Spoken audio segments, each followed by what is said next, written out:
A paz do Senhor, meus amados irmãos, vamos para mais uma aula do nosso curso.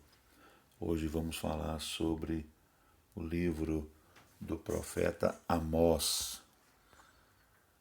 Nessa tabelinha a gente pode observar aí, que Amós profetizou antes do cativeiro de Israel, Reino do Norte, cativeiro esse imposto pelo Império Assírio, que aconteceu em 722 a.C.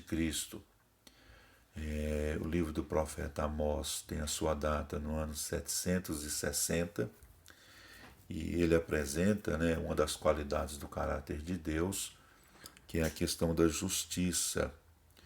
E a mensagem do profeta Amós, com relação à mensagem da aliança mosaica, é um aviso a Israel do julgamento amadurecido, ou julgamento que está para vir. Então vamos observar aqui. Então, a autoria, Amós, o nome hebraico é Amós, que significa fardo ou carregador de fardo. O livro contém muitos fardos de julgamentos ou calamidades que o profeta transmitiu. Então, o nome do profeta ajusta-se à mensagem do livro. Então, com relação a Amós, ele nasceu em Tecoa, uma pequena aldeia 8 quilômetros ao sul de Belém. Ele era fazendeiro, criava gado e plantava frutas e era pregador, conforme pode-se ver em Amós capítulo 1, versículo 1 e capítulo 7, versículo 14. Era um intelectual e hábil escritor. O livro de Amós é considerado um livro clássico, tanto no conteúdo quanto na expressão artística. Amós tinha um profundo senso de justiça social e coragem nos confrontos. Amós, assim como Jonas, que o precedeu, foi um profeta missionário. Amós estava perfeitamente a par dos acontecimentos sociais e nacionais, obviamente por ir sempre ao norte a fim de comercializar os seus produtos.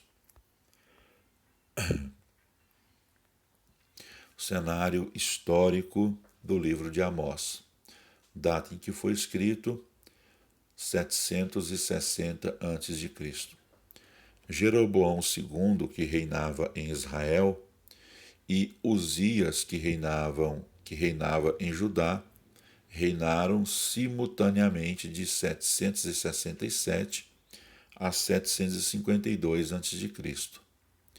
O grande terremoto citado em Amós capítulo 1 e versículo 1 foi evidentemente acompanhado de um eclipse solar, conforme está sugerido em Amós capítulo 8, versículo 8 até o 10. Segundo os astrônomos, esse eclipse ocorreu em 15/7 de 763 a.C. A profecia sobre Israel foi proferida 2 anos antes, em 765 a.C., e escrita algum tempo depois do terremoto. Esse terremoto foi tão violento que Zacarias se referiu a ele 270 anos mais tarde, conforme está registrado em Zacarias capítulo 14 e versículo 5. O cenário político do livro de Amós.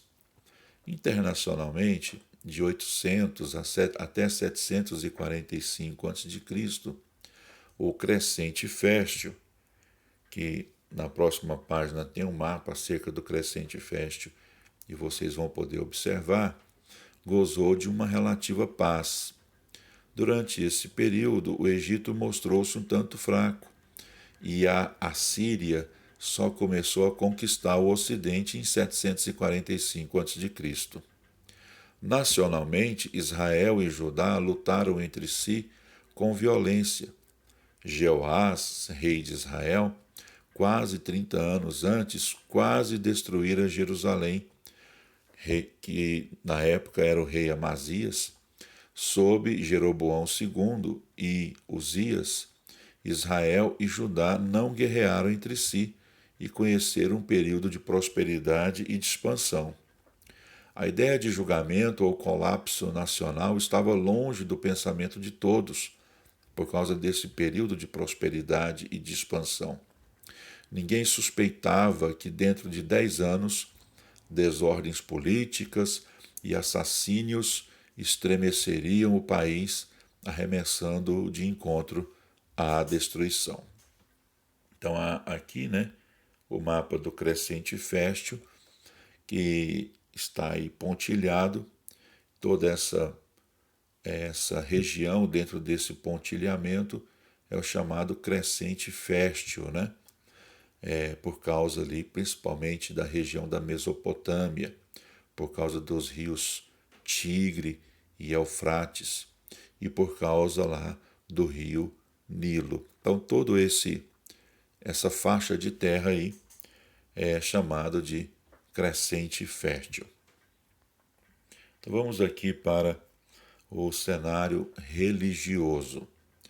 No tempo de Amós, a adoração ao bezerro de ouro em Betel já durava 170 anos. A adoração a Baal foi expurgada por Jeú em 841 a.C. No entanto, a adoração ao bezerro de ouro continuava. Moralmente, a nação estava corrompida. Os ricos eram perversos, profetas e sacerdotes viviam a serviço dos seus próprios interesses. Havia injustiça social em abundância. Os poderosos usurpavam os pobres e viviam no fausto e no vício. A nação tornou-se pagã. Amós atribuiu essa corrupção ao rei Jeroboão II e ao sumo sacerdote Amazias. Por isso, as casas dos mesmos seriam destruídas pela espada, conforme está em Amós capítulo 7, versículos 8 e 17. O terremoto predito em Amós 8, 8 e 9, o texto bíblico diz: Acaso não tremerá a terra por causa disso, e não chorarão todos os que nela vivem? Toda esta terra se levantará como Nilo, será agitada e depois afundará como o ribeiro do Egito. Naquele dia, declara o Senhor, o soberano, farei o sol se pôr ao meio-dia, e em plena luz do dia escurecerei a terra. Então, o terremoto predito nesse texto que a gente leu, pouco efeito produziu na vida dos soberbos e dos ímpios. E pode ter sido uma das razões de Amós registrar a profecia depois do seu cumprimento. Cenário geográfico do livro de Amós. Amós vivia a 7 quilômetros ao sul de Jerusalém, nas altas colinas de Judá, perto da estrada que ia de Jerusalém a Hebrom e Berseba. Betel, onde Amós profetizou, localizava-se a cerca de 35 quilômetros ao norte de Tecoa e a 3 quilômetros ao norte de Judá. Era o principal santuário de Israel, lugar da moradia do sumo sacerdote, enquanto a residência oficial de Jeroboão II ficava em Samaria, cerca de 40 quilômetros também ao norte. Foi daquele centro religioso que Amós se dirigiu à nação. Cenário canônico. O livro de Amós segue o livro de Joel no cânon, como uma amplificação de Joel 3,16. O Senhor bramará de Sião. Esse versículo está ligado a Amós capítulo 1, versículo 2, que diz a mesma coisa. O Senhor bramará de Sião. A seguir vem o livro de Obadias, que amplifica Amós capítulo 9, versículo 12, que diz: para que possuam o restante de Edom. O ministério de Amós para com Israel ocorreu durante o fim do ministério de Jonas, do ano 785 a 760 a.C.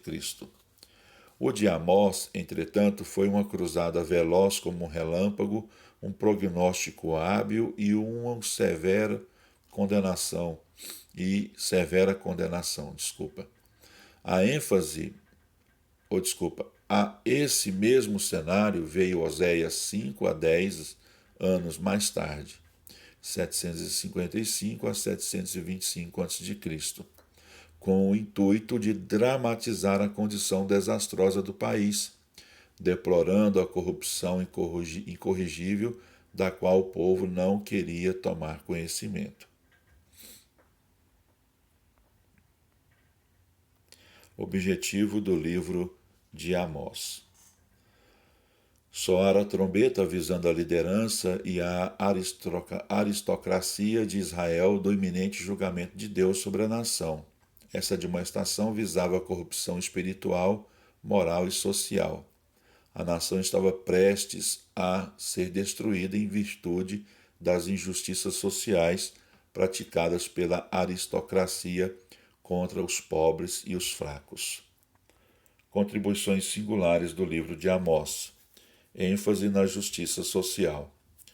Amós combateu a injustiça. O versículo-chave do livro é Amós 5:24, que diz: corra, porém, o juízo como as águas e a justiça como o ribeiro impetuoso.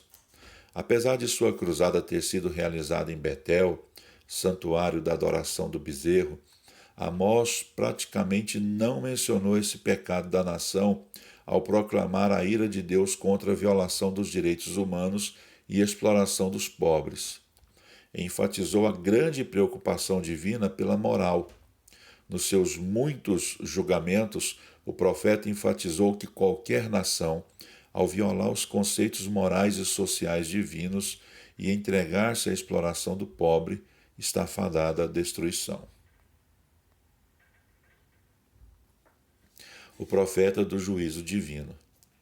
Prepara-te, ó Israel, para te encontrares com o teu Deus, conforme está lá em Amós 4, versículo 12. Foi a mensagem clara e franca de Amós. No resplendor da paz e prosperidade de Israel, ele anunciou um julgamento prestes a vir. Embora oferecesse misericórdia aos que reagissem favoravelmente, o profeta declarou que o julgamento era inevitável. Sua mensagem foi penetrante e clara. Deus os chamava para a prestação de contas e o dia do juízo estava estabelecido. O leão destruidor, Yahvé, já rugira. Rústico profeta do interior. Amós capítulo 7, versículo 14. Diz: Amós respondeu a Amazias: eu não sou profeta, nem pertenço a nenhum grupo de profetas, apenas cuido do gado e faço colheita de figos silvestres. Como Miqueias, que profetizou em Judá 20 anos depois, Amós foi um rústico profeta oriundo de uma fazenda onde criava gado. As palavras e símbolos por ele empregados eram os de um homem da lavoura, tais como lavrar, pomar, vinhas, ceifa, gafanhotos, etc. Quanto ao modo de falar, Amós parecia-se com Elias, oriundo das colinas de Gileade. Esteve também à frente de uma longa fila de profetas e pregadores que lidaram com a terra, homens comissionados por Deus para o serviço profético de despertar a elite arrogante para a realidade de um ajuste de contas perante Deus. Profeta organizado classicamente. A profecia de Amós é bem estruturada. Sua mensagem desenvolve-se do geral para o particular, vindo depois os detalhes. Primeiro ele apresenta o julgamento divino sobre Israel e em seguida enfatiza a necessidade desse julgamento. O livro traça um esboço do que vai ser dito a seguir, parte por parte. Amós capítulo 1 até o capítulo 2 são entrecortados 8 vezes pela expressão "assim diz o Senhor", que serve para dividir suas mensagens. Amós capítulo 3 até o capítulo 5 usam 3 vezes a frase introdutória "ouve a palavra", enquanto que Amós capítulos 7 e 8 apresentam as visões com a expressão "O Senhor Jeová assim me fez ver". O profeta lida com Israel como se fosse fruto de verão ou frutos maduros, mas pronuncia os julgamentos com muito equilíbrio. Então, esclarecimento sobre o dia do Senhor, capítulo 5, versículo 18. Como Joel fizera 60 anos antes, Amós enfatizou o dia vindouro do Senhor. Apresentou-o como um dia de trevas e não de luz. O julgamento destruiria não apenas os pagãos, mas também os pecadores israelitas. Era esse um esclarecimento essencial para todos eles, já que interpretavam sua aliança com o Senhor como uma espécie de imunização contra a calamidade. Para a cidadela religiosa do norte, o profeta Amós era um intruso a sacudi-los com a revelação de que o Senhor não é um Deus parcial que se deixa influenciar por pessoas. Ele julga desumanidade, injustiça social e corrupção religiosa onde quer que se encontrem. Os religiosos pecadores, por terem um conhecimento maior, serão julgados com muito mais severidade do que os de menos luz ou revelação, conforme Amós capítulo 5, versículo 21 até o 24. Então nós temos no livro de Amós várias apresentações, de visões simbólicas. Nós temos a visão dos gafanhotos, a visão que está lá em Amós capítulo 7, versículo 1 até o 3, que fala sobre o primeiro perdão ineficaz. A visão do fogo, que está lá em Amós capítulo 7, versículo 4 até o 6, que fala sobre o segundo perdão ineficaz. A visão do prumo, que está em Amós capítulo 7, versículo 7 a 9, que fala sobre o julgamento agora inevitável. A visão dos frutos maduros, Amós capítulo 8, que fala sobre o julgamento iminente. E a visão do grupo de destruição do Senhor, que identifica o juiz, Amós capítulo 9, versículo 1 até o 10. Então, muitos profetas posteriores falaram de revelações semelhantes, tais como os profetas maiores e o profeta Zacarias. Então, nós temos aqui a Cristologia de Amós. Já estamos encerrando a nossa aula. As contribuições messiânicas do livro estão nos últimos 4 versículos, que descrevem a futura restauração de Israel. O tabernáculo caído de Davi será levantado, Amós capítulo 11. É um reconhecimento prematuro de que a casa de Davi cairia e seria mais tarde levantada para possuir todas as nações. O levantamento do tabernáculo davídico significava o novo estabelecimento do trono para que a justiça e a benignidade fossem praticadas, o que sugere o aparecimento do Messias. Naquele dia, o Senhor, o Messias, restaurará Israel do cativeiro, reconstruirá para sempre as cidades e fará um plantio a fim de gozar da colheita. Como julgamento será orquestrado pelo próprio Senhor, do mesmo modo ele cuidará pessoalmente da reconstrução. Então nós temos aqui o esboço do livro de Amós. Nós não vamos comentá-lo, vamos apenas aqui apresentá-lo para os irmãos terem uma visão panorâmica do livro de Amós. Então que Deus abençoe cada um de vocês e estou à disposição, caso surja alguma dúvida, alguma pergunta, pode enviar uma mensagem no meu privado, tá bom? Deus abençoe. Muito obrigado.